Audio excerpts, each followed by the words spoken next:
your turn Oh, is it for me? to consider yourself fired. Why are you winking at me? Consider yourself fired. Hello, and welcome to the JT and Drew Show. I'm JT, And I'm Drew. and we're two nobodies talking about nothing. Consider yourself fired. Well, hey, bud. Welcome back to the show. Yeah, thank you for inviting me back, especially Hey. after last time. Well, just don't let the producers lock the door again, please. Yeah, I'm not going to lie, that sounded messy. It was like it's like I was throwing tomatoes up against the wall or something. Make it pizza. That's what I was going to say. A little Chef Boyardee behind doors, huh? Hey, what happens behind closed doors gets recorded on this show. So That's what I'm talking about. So, what do you have in store for us this episode? I think this one, or this particular topic, may be a little short. Okay. As far as, not getting in too much into the weeds of it, but just kind of staying about 10,000 feet up, trying to get the big perspective. Okay, yeah, sure. But the topic of interest is the one that's happening now. The date of this recording, which is the Uvalde shooting. Yeah, that was very unfortunate.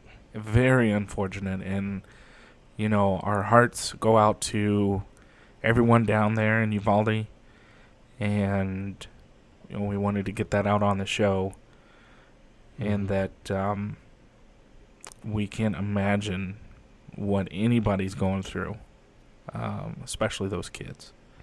Yeah, definitely. And we just wanted to say that this is a small show, but we're here if anybody needs to reach out or talk about anything, and we'll absolutely. definitely listen.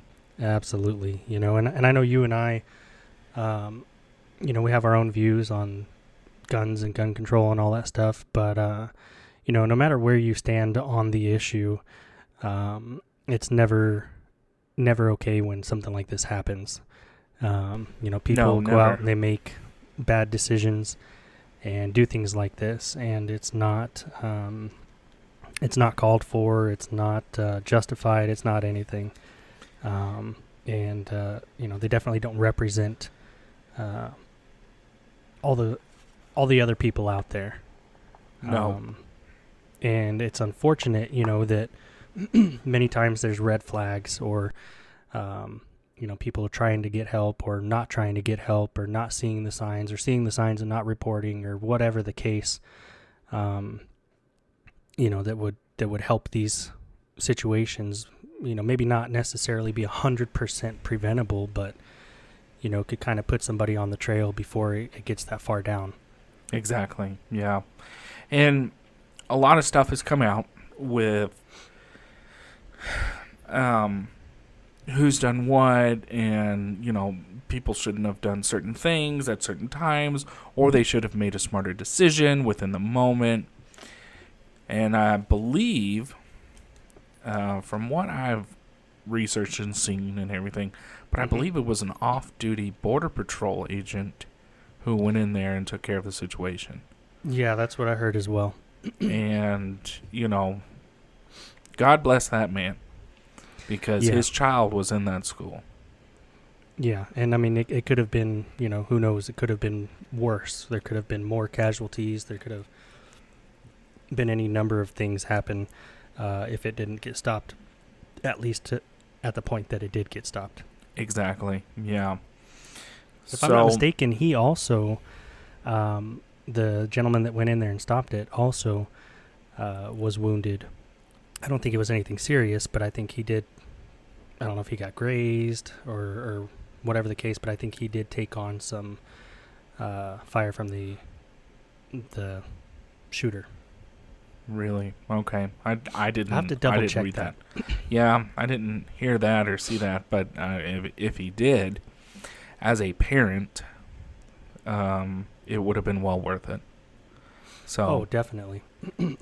And not saying that I hope anything bad happens to anybody. But as a parent, if I was in that situation, I think I would have made the same call he did. You're not there to protect your life. You're there to save others. Right. You kind of got to look at the, not, I don't know what to call it, not the greater cause, the bigger picture. I don't know. It's, I don't know how to say without it sounding the wrong way necessarily, but it's more than you. It's bigger than you. Right, it's definitely bigger than you. That's not the wrong way to say it. And I think that's something that we get kind of ingrained in us from the military side of our lives, is you're doing something that's bigger than you. You're out there, you're part of a cause that, not saying that you're, hey, put me in, coach, I'm ready to go just die, but you have the understanding that if something were to happen, you would be potentially intervening on behalf of a whole lot of other people who aren't. Right, yeah. And putting yourself in harm's way. I guarantee you, those border agents, the sheriff's departments, the SWAT team, everybody has taken that oath to make that ultimate sacrifice. Yep. And know the consequences of their actions. Mm-hmm. So, but there's been, articles and everything that want to try to push blame and lots of finger pointing. Yeah, there's one where one of the teachers opened up the back door, and just a few moments later, he walked in, and there's, in situations like that, you're not gonna think, oh my gosh, active shooter. You're not. No one knows why that teacher opened up the back door except for the fact that she heard a wreck, or she heard a crash, and that was it. Yeah, but then you have the other side of it too, where, where they're talking about, I forget how many officers they said were either in the hallway or on the outside of the building ready to go in, but that they were being told by their commander or whoever was in charge to stand by. Yeah, go ahead. I think at that point, if you're ready to go, and somebody says, "Well, stand down," they're in a holding position or they're barricaded or whatever. I don't know. I'm not in that situation. I can't speak for those guys, but I think I would have to break orders and continue with what I was doing because it's the kids. Yeah, and like you said, not in the position. Can't really, I can't say, oh, yeah, well, without a doubt, I would have done X, Y, or Z because I've never been put in that position. Yeah. I can't say with certainty. However, like you just said, hit the nail on the head. I think you have to, if you're on the ground and you're there, you kind of have to assess that situation. And, it's not like, well, it's just a suspect in a vacant building who's barricaded himself. All right, yeah, let's wait him out. You've got a classroom full of kids. You've got other classrooms. You've got walls that rounds can go through potentially or what have you. So much collateral damage that can take place. You, not to say need to disobey orders necessarily, but it's what comes across my mind is the what's that adage, like shoot first, or no, not shoot first, I'm sorry, whatever, act and ask for forgiveness later. Yeah, kind of thing. Hey, you know what, we need to make an executive decision. We need to go in there, stop this guy. We can apologize for it later. I'll take whatever whatever blame comes down, whatever. Yeah. As a supervisor, you would say, I'll take the blame. You guys will not get any negative impact from this. This will all be put on me, but let's go. Right. Yeah, I mean, even if you can save one life, that's one more or one less casualty. Yeah. But again, easy for us to say, in hindsight and whatnot, we're not in that position, but it's just something that comes to mind. It does. And it's on everybody's mind, it's again, at the time of this recording, this is still fresh. Yeah. This is still talked about. It's still in the news. Everybody's still upset about it. And again, our hearts go out to the people of Uvalde who have to deal with this. So, I mean, we can Again, anybody can sit there and say, well, I could do this or I would have done this. And would you have? I mean, in that situation, would you have? If you know who you are and you know the kind of person you are, then yeah, maybe you would have. But, when put in a stressful situation like that, you've got to weigh your options.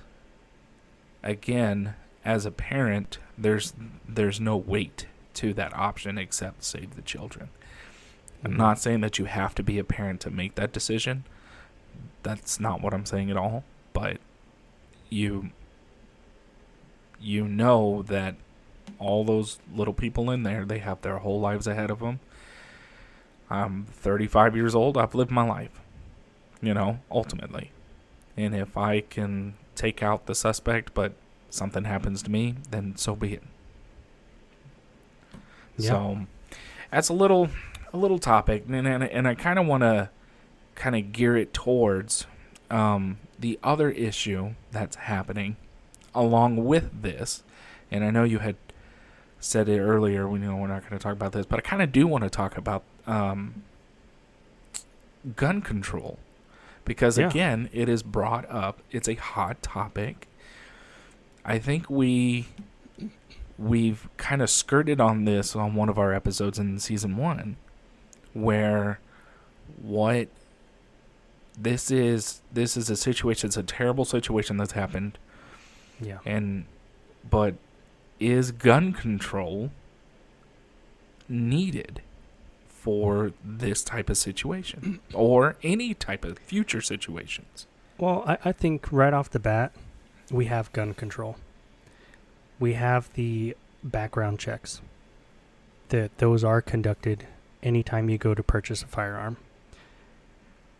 There isn't a place where you can go, a store, a certified FFL firearms dealer, where you will go to purchase a gun, whether it's a pistol, rifle, shotgun, where they will not do a background check.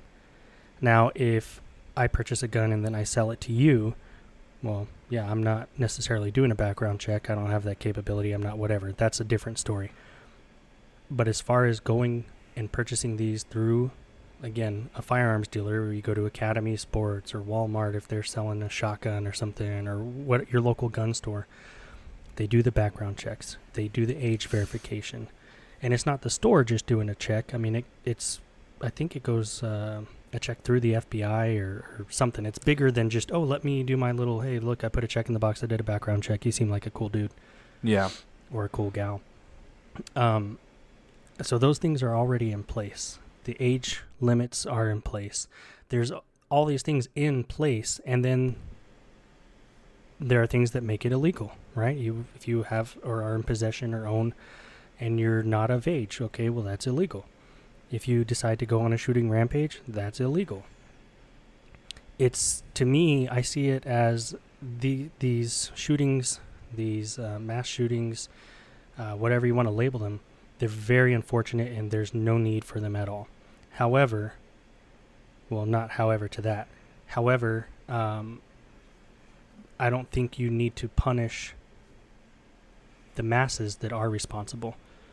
You sent me that article from the Canadian government talking to their people. Yeah, Justin Trudeau. And Trudeau was telling his people, he said, that he was wanting to ban or put a freeze on the sale of all guns, handguns, rifles, shotguns, whatever. And their ammunition. And he said, and he admitted that the majority of the people there are responsible owners. And he said, but the reality is that, people don't need an AR-15 or, large caliber, max capacity, whatever, high capacity. Assault style weapons to go hunting or to this or that. And they certainly don't need them to protect themselves. Yeah, that's where I would have had to cut him off and say, due to the current circumstances, I do need to protect myself. Now, whether it's a handgun, or as the fearless leader said, just grab a shotgun. You know, Yeah. Well, and who are they to tell me that I don't need that to protect myself? Yeah. Because they have armed details. So then you should get rid of your armed detail. You don't need that to protect yourself. Yeah, you're more in the spotlight than I am. But, just have them carry knives. Or have them do karate. Yeah. If you don't know how to grapple somebody on the ground, I guess you're SOL. Because if all of the law-abiding citizens forfeit their rights, and I know I was talking about Canada, but back to the U.S., if all of the law-abiding citizens forfeit their rights, get rid of their weapons, and the non-law-abiding citizens, the bad guys, are going out and committing these crimes anyway, you're going to have more victims, less people shooting back and stopping these guys, and more victims that couldn't defend themselves.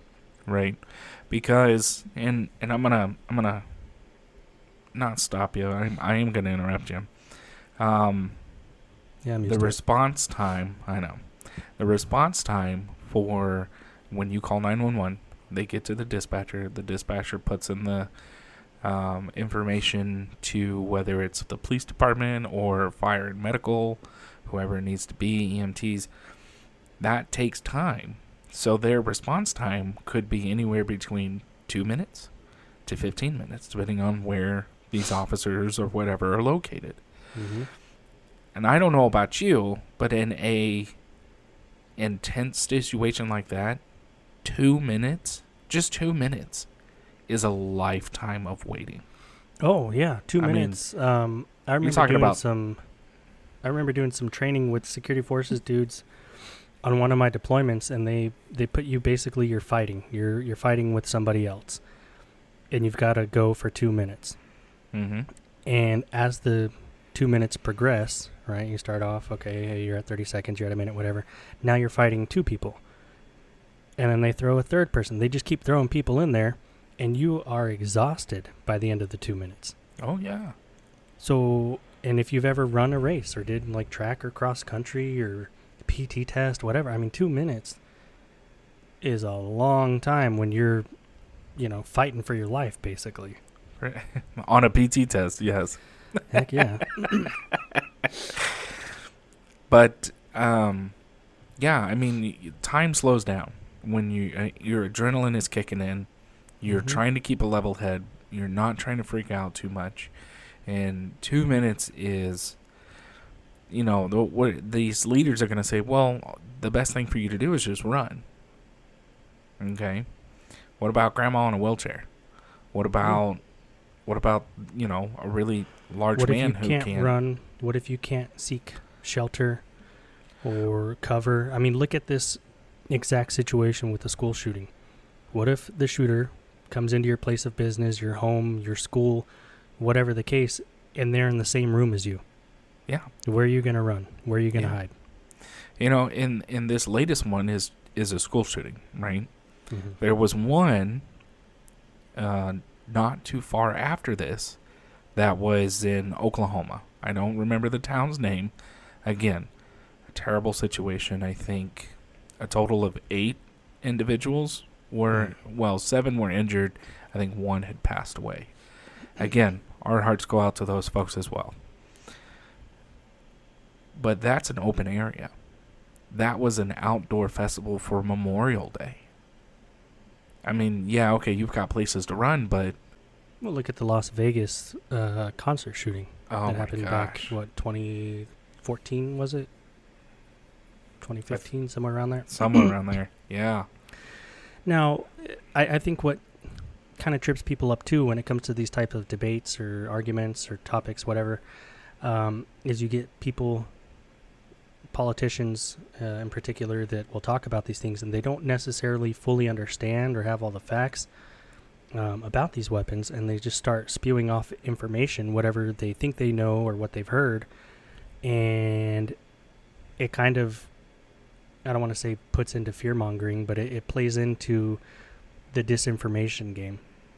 because Yeah. you've got, like Trudeau was talking about, these assault style rifles are not meant for hunting, that they are meant for killing people. Well, I mean, again, newsflash, they're all the legal ones are semi-automatic, and for those that don't know, semi-automatic, all that means is you pull the trigger and only one bullet comes out.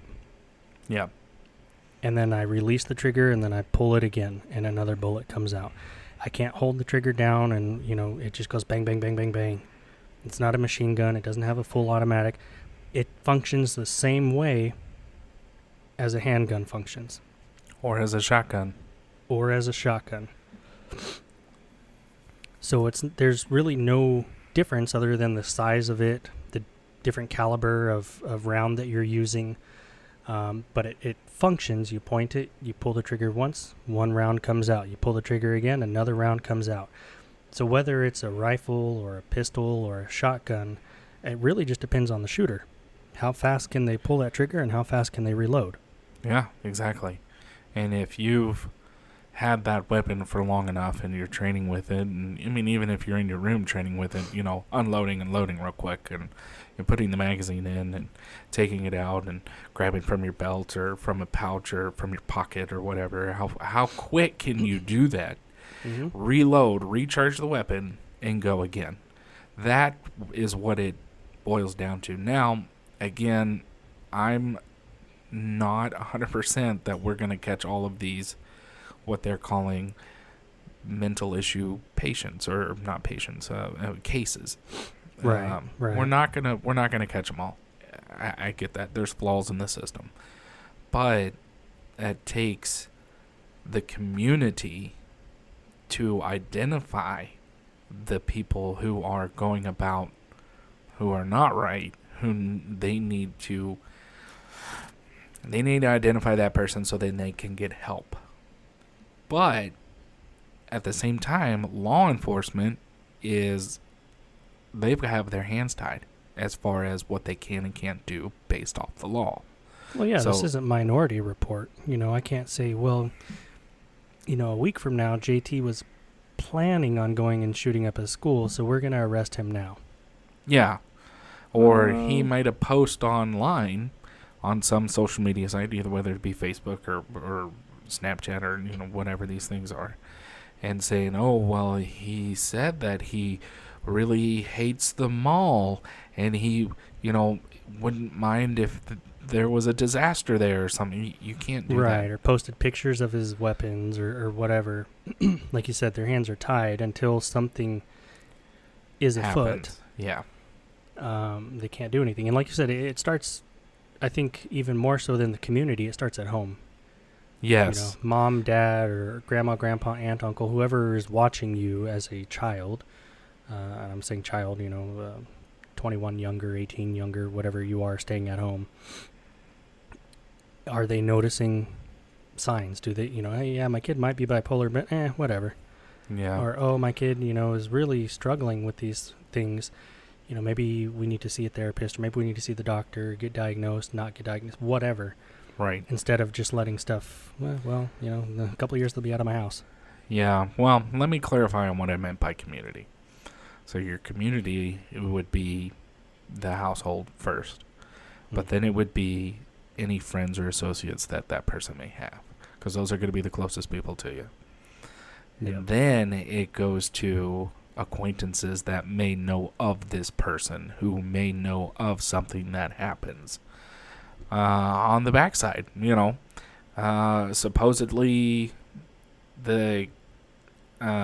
and again, this is all hearsay. The guy that did the Uvalde shooting, he went into the woods and supposedly did harm to animals. And he would go to parks and pick fights with people. Now, if people know that that's happening, then maybe they need to call that in, i.e. the community, friends, family, acquaintances, something. Again, the law enforcement is bound by the law to react to what people are doing. They cannot force somebody to go off of, he said, she said. Right, and this kind of goes back into conversations that we've had in the past at work and whatnot. When you're dealing with difficult employees or what have you, but documentation is everything. Right. If he's going and beating kids up after school, or I think I read a report where it said he had a sack of like dead kittens that he had just tortured and mutilated.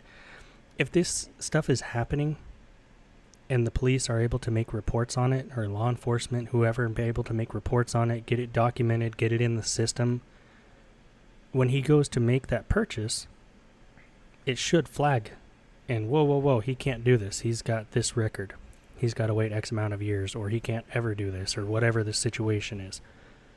But if there is no documentation, if nobody reports anything, hey, I just get beat up every day after school and I don't say anything, I don't speak up because I'm too scared or what have you, not putting the blame on the victim. But if you don't say anything, that stuff doesn't have the opportunity to get documented. Right. Now, there are some law enforcement that are not so great, that maybe they just turn a blind eye and, I really don't care, kids beating up kids, whatever. There's bad apples everywhere. Yep, there sure are. And like we said earlier, finger pointing goes every direction. There's no perfect scenario. But that stuff has to be documented. The systems are in place. I just don't think they're necessarily being used to their full potential. I agree. I don't think they are as well. But, if nobody knows about it, then we can't utilize the full potential of what's already out there. Yeah. So absolutely. But yeah, this one just kind of hit home. I thank the producers for letting us hop on for just a little bit and just kind of giving our 2 cents out there.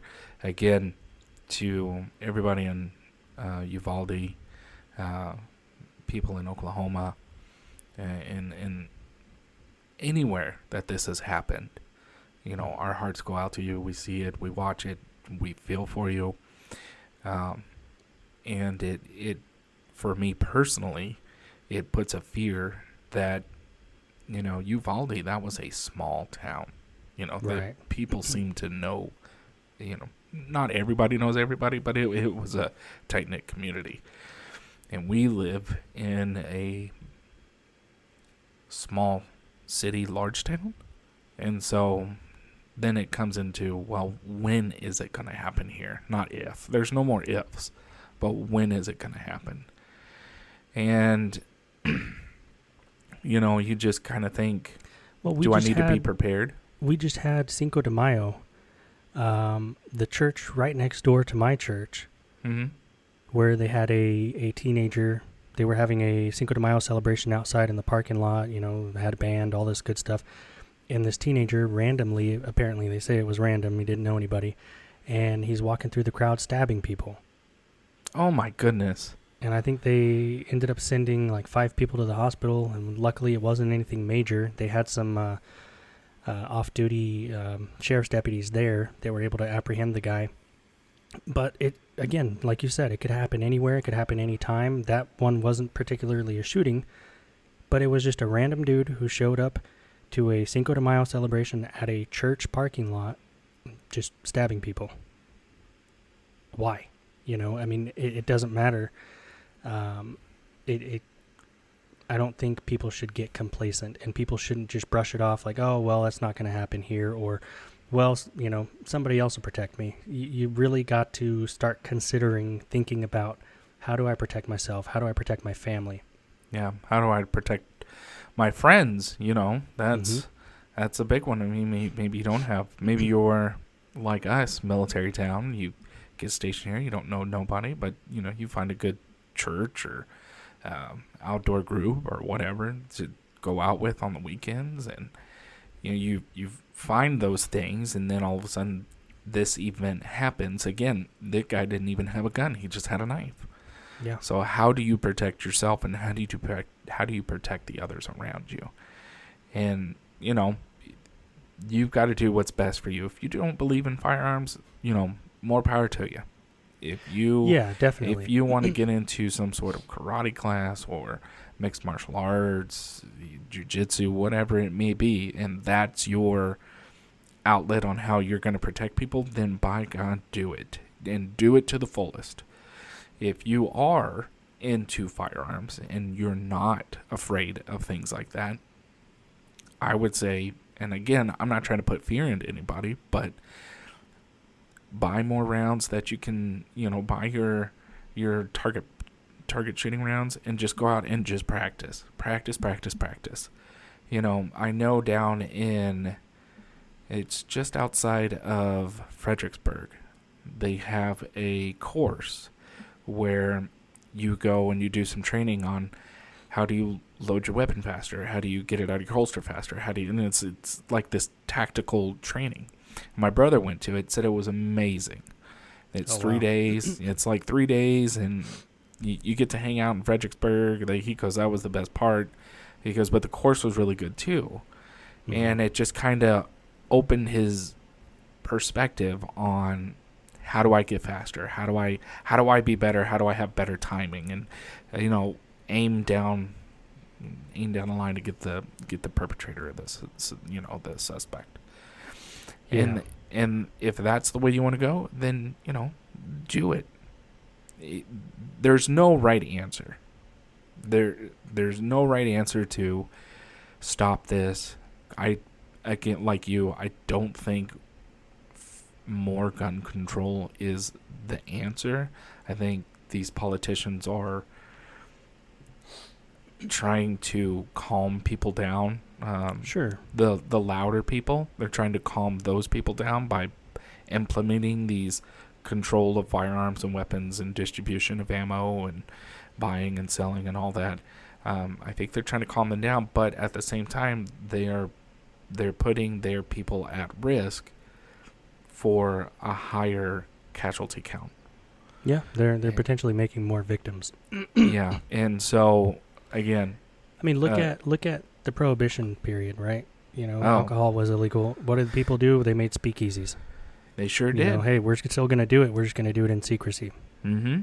And there's nothing you can do about it. And then made it legal. And look at the war on drugs. Yeah. They're still illegal, yet people are still producing them. They're still selling them. They're still moving it, whether it's from across the border or from this city to this city or in your own backyard. Who knows? But it's still happening. So I don't think getting any tighter on the restrictions or implementing more restrictions or saying, oh, well, we're going to make even deeper background checks or put a restriction on the guns. You could restrict all of them. Mm-hmm. You could say, you know what? It's illegal to look at a gun. And I guarantee you there's still going to be another mass shooting. There's still going to be more gun crime because where there's a will, there's a way. And the bad guys are going to do bad guy things. They're going to procure those weapons, and they're going to do bad things. Yeah. And then what are you going to do? You've already taken them away from the good guys, so you can't get stricter gun control. Yeah, and you're not funding your police departments so they can respond faster. Yeah, I mean, look at crack cocaine, methamphetamine, all these things, they're illegal. They still happen. They still kill a lot of people. People overdose. People buy from other people, sell to other people, produce it, whatever. It's illegal. How is making it more illegal going to keep it from happening? But the good guys aren't doing it. No. So, I don't know. That's just my 2 cents. I think if we have anybody that's listening that would like to chime in, would like to provide a different perspective or something maybe we haven't thought about, or would like to help us see it from your perspective, definitely shoot us an email. The link will be in the description below. It's also at the end of the show. Yeah, it'll be at the end of the show. But I would be very interested to hear what other folks have to say. They really would. So please chime in. And hey, give us a shout. We'll even put you on the show. Yeah, that's a great opportunity. If you'd like to be on the show and make your voice heard and share your thoughts and opinions with everyone else as well. Yeah. So, well, all right, man. I will catch you later. Thanks for stopping by. Yeah, thanks for having me again, and great topic, again, very unfortunate, but I think these conversations need to be had, so I appreciate it. Yeah, no, I agree. So let's try and have more conversations that are not in this particular subject, but, are just as interesting. Yeah, definitely. So, all right, man. Well, we'll catch you later. All right. Bye. As always, we'd like to say thank you for stopping by and listening to the podcast. Yeah, we realized that you could have been doing anything way more productive, but you chose to waste your time with us. We look forward to talking about absolutely nothing with you next time. If you have any questions or topics you'd like us to cover, please email us at jtandrewshow@gmail.com or visit our Facebook page at www.facebook.com/JTDrewShow.